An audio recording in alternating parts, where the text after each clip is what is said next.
Welcome to Chinese Cooking 101. My name is Payal Takarani and I will be your chef, instructor, and guide over the next few weeks as I take you through your Chinese cooking journey.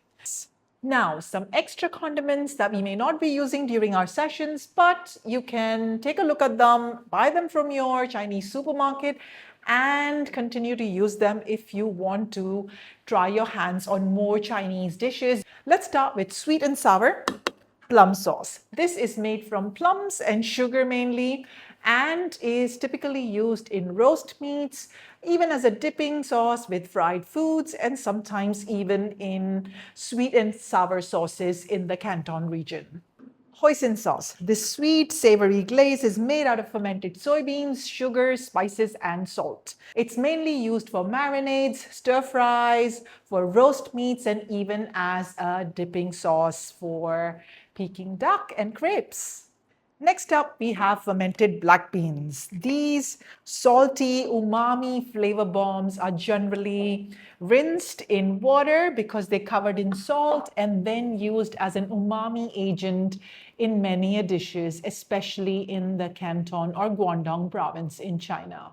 And now some more umami bombs. We've got fermented beans here, fermented soybeans, which are used in smaller quantities to add saltiness and umami and depth to many recipes. We'll be using this in our black pepper prawn recipe later on. If you can't find this at your Asian grocery store, which is highly unlikely, you can replace it with a small amount of miso instead. Next up, doubanjiang or fermented chili bean paste. This is used mainly in Sichuan cooking to add savoriness, depth, and heat to recipes. The best example would be mapo tofu. And finally, fermented tofu. Fermented tofu is found in little jars, in little blocks that look like cream cheese and have the texture of cream cheese too. It's often found in a clear salty brine or a spicy brine like this one and needs to be mashed before using in a recipe.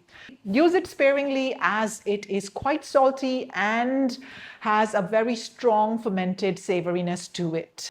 It's also used in marinades, sauces, and braised dishes.